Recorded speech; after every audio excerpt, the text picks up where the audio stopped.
It's kind of a windy, sprinkly fall day here, but the chestnuts are maturing up in my chestnut trees, and I vowed to be better this year and try to collect more fertile chestnuts. And to do that, I can't rely on this one tree in my yard.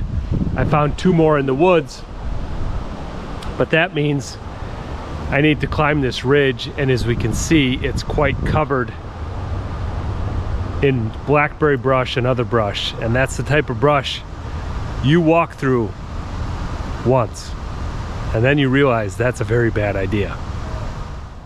So the first tree is 3/4 of the way up this ridge. I need to cut a path to it. The other tree is on the other side of the ridge. Thankfully, the other side has a lot more mature canopy and there's not a lot less undergrowth to get through. So anyway, I need to cut a trail up this side of the ridge. And for that, I've got my string trimmer with this cool brush cutting attachment on the end. These knives fly out. Let's get to work. This is not a pleasant task, but I have to do it. Otherwise, I'm not going to go up to these trees and look enough to actually collect a decent amount of nuts this fall. So here we go.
Made it to our first chestnut tree. It's a pretty epic slog with that brush cutter. There's a trail coming up the hill. And here's our tree right here. We can see last year's seed pods scattered about. This looks like a fresh one for this year, so I'll make a little pile of these, although the first ones that fall definitely seem like they have infertile nuts in them. There's a few others down here, some green ones.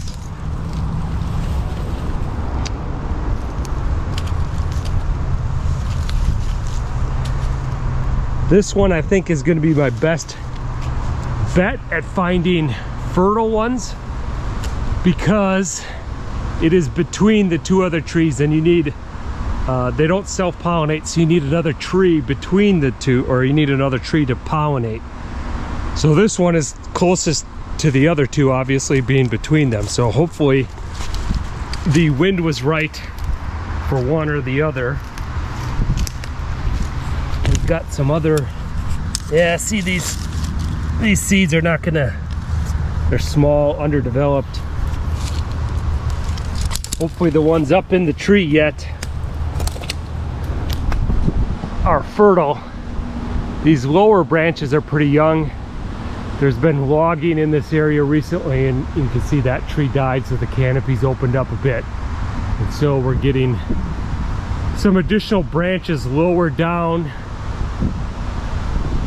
but it's hard to see all of the seed pods up there. But judging by, you know, the history on the ground here, it looks like this is somewhere I definitely need to check. I just pulled one of these apart and we can see from the inside those are definitely underdeveloped. There's 3 in there, so there's usually multiple in each one, but that should be a bigger, more rounded nut to be fertile. You can see where the flower broke off the end of that seed. It's interesting stuff. So maybe I'll collect some of these. I've never tried to germinate these. I don't know for sure that they're infertile, but I believe that they are.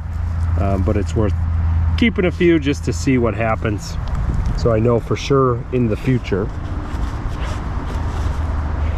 Anyway, enough of this break. Got to get back to. So from here, I need to continue this way to get to the other tree.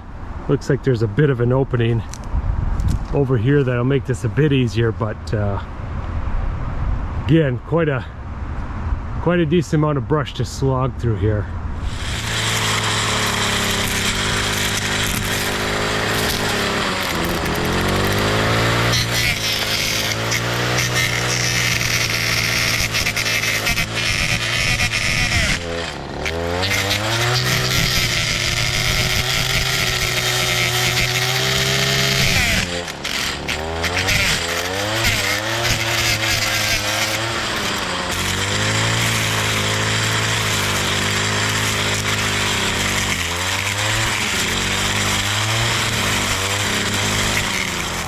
Well, we made it to our third chestnut tree. And there again, there's a few seed pods dropping on the ground here, but they're immature, non-fertile nuts. They're very small, early ones. But over the next few weeks, we should be getting bigger ones falling. It's pretty dark in this canopy. This is a very large tree. We can see all the past seed pods on the ground, some from this year. Again, you know, if we open these things up, they're all immature nuts in there, but we can see a few lighter colored ones on the ground. It maybe goes way up there into the canopy. We've got all those seed pods scattered around quite a ways.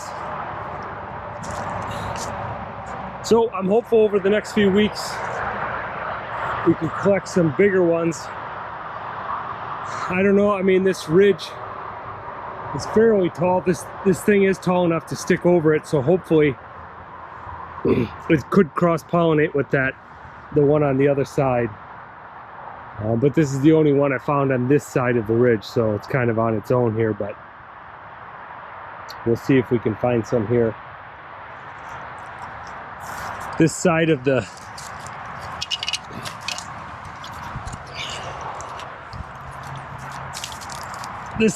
ridge has not been logged recently because it is fairly steep and access is limited to this side, so it's significantly easier going. I did clear some sticks away in that, as you can see, to make my life a bit easier.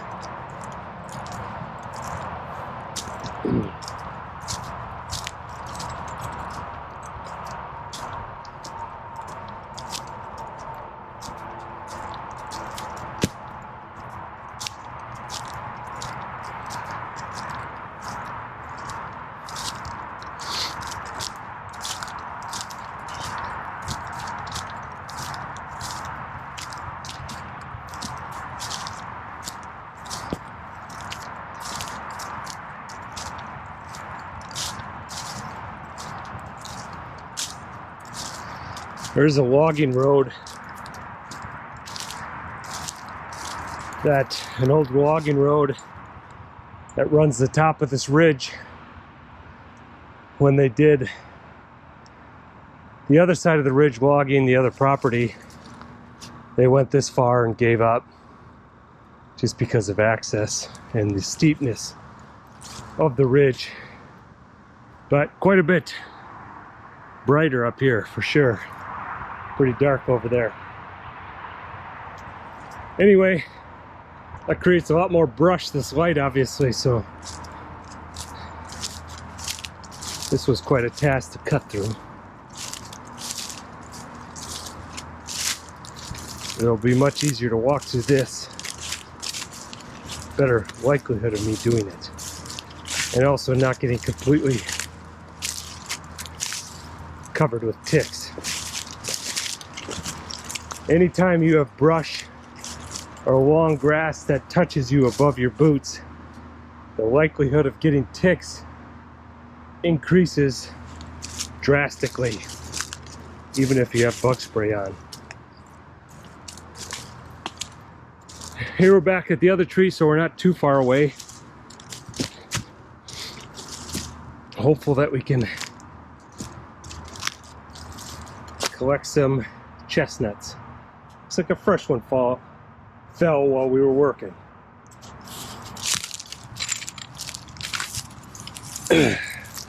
Again, not hopeful on these that they're gonna have anything in them. Still a few weeks off, I think.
Thanks for watching. Stay tuned in the fall here as I try to collect these chestnuts and propagate this sucker. Hopefully I'm successful this year.